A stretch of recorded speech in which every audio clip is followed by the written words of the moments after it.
Hello dear my students, we are going to study unit number 5, aerial photogrammetry. So photogrammetry, photo is equal to picture, grammetry is equal to measurement. So therefore photogrammetry is equal to photo measurement. And when this photo measurement, when it is taken from air, that is called as a aerial photogrammetry.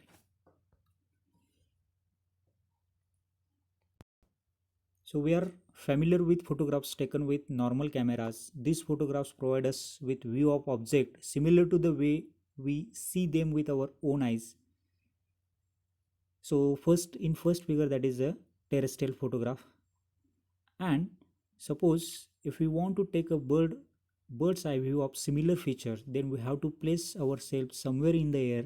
When we do so and look down, we get a very different perspective, and this perspective which we get in aerial photograph is termed as aerial perspective, which is shown in figure 6.2.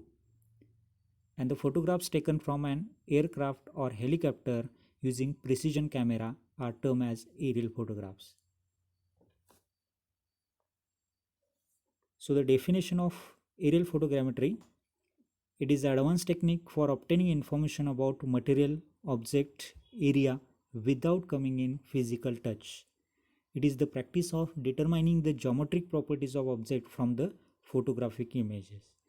And this aerial photogrammetry consists of following process. First one, that is planning and taking the photographs, processing the photographs, measuring the photographs, and reducing the measurement to produce end result. End result, that is in terms of maps, plan, etc. Object of aerial photogrammetry: first one, to prepare topographic map such as various topographic features, elevation of ground, depression of ground, mountains, valleys, etc. To make a recognition survey, that is to find out some preliminary information of the object. For military purpose, to find out some escape routes, navigation routes, etc. To make survey of inaccessible region, forbidden properties, unhealthy region like malarial or corona affected areas. You know the current condition of world which is affected by the corona. So in such areas we can find all these unhealthy regions with help of aerial photogrammetry. To make survey of hilly and mountains area having less number of trees, as well as to interpret the geology and soil details. Next, types of photogrammetry: terrestrial photographs and aerial photographs. Terrestrial photographs, that is such photographs taken from camera station at fixed position on or near the ground, is known as terrestrial photographs, and such photographs are taken by means of phototheodolite, which is a combination of camera and theodolite. Aerial photographs, photogrammetry where photographs are taken from air station, and such photographs are obtained from the aerial cameras mounted on aerial vehicle, for example aeroplane, drones, etc. Types of aerial photographs: it can be classified in this two ways. Actually, tilted and oblique photograph almost same. So first one, it is a vertical photograph. Second, tilted photograph and oblique photographs. Vertical photographs, these are the photographs taken with the camera axis as nearly vertical as possible and do not have tilt more than 1 degree.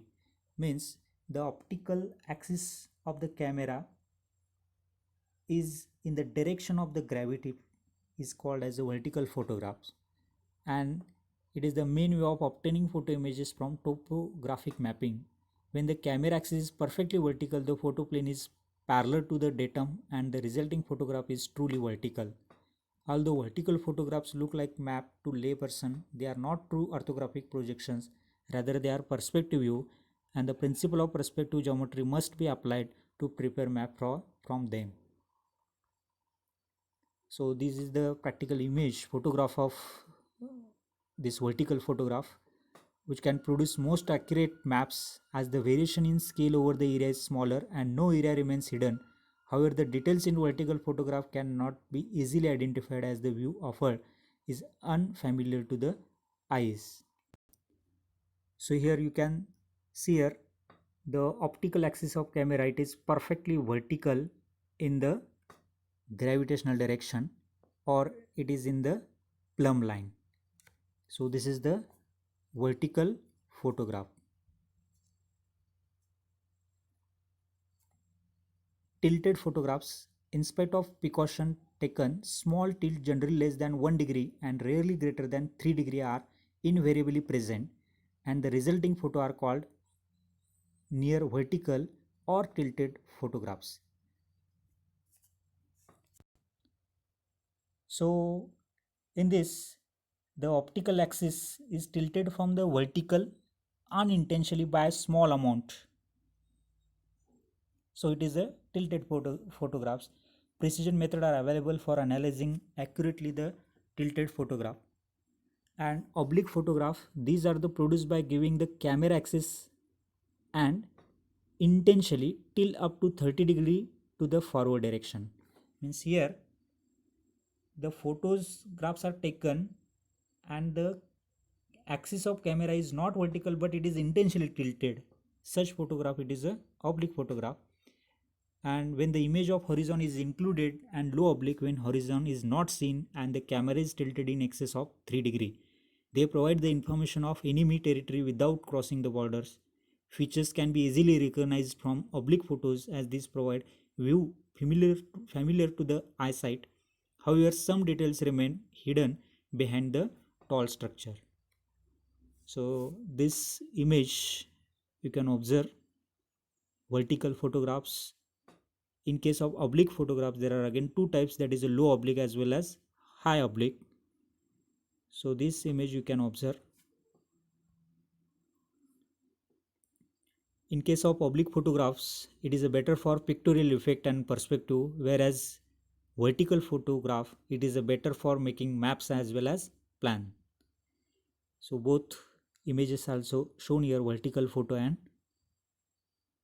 this aerial photo, oblique aerial photo. Next concept, that is the drift and crab. So first, drift, this deviation from original intended flight path is called as a drift. Uncorrected drift will result in subsequent photographs covering more area in the prevailing wind direction. So what says this drift? There is the failure of aircraft to remain stay along with the flight line is called as a drift. So if you observe here, there is a deviation of this flight from its main direction, that while taking the photographs, and this drift can be avoided if we consider the wind correction. And second concept, that is a crab. In this case, the original path is maintained but the area covered by photograph is much different than planned in original, and the aerial photograph is rotated in the direction opposite to wind direction here, and this defect is called as a crab. So in short, we can say when camera is not square with respect to direction of flight at time of exposure, then it is called as a crab. Next, determination of scale of the vertical photograph. So the scale of vertical photograph is the ratio of distance on photo to the corresponding distance to the ground. So let us study first various notation. Capital N, it is a perspective center. Capital H, flying height of camera. Small f, focal length of camera. Small h, height of ground above mean sea level.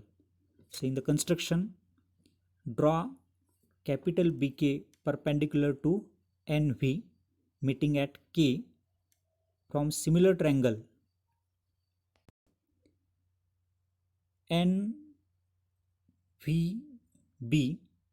and NKB.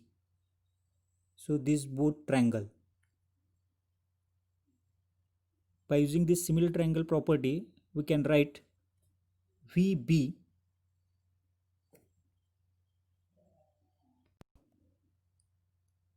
VB divided by KB is equal to NV divided by NK is also equal to F, this is a small f, divided by this NK is equal to, we can write capital H minus small h, that is nothing but capital H minus small h. And that is why the scale of photograph is equal to small f divided by capital H minus small h. But if the terrain is perfectly flat or planned at the mean sea level, then small h becomes 0. So the scale of photograph becomes small f divided by capital H. And this shows the scale of vertical photograph over the flat terrain is the ratio of photo distance to the ground distance. Means relation between photo scale and map scale. Photo scale divided by map scale is equal to photo distance divided by map distance. Thank you for watching.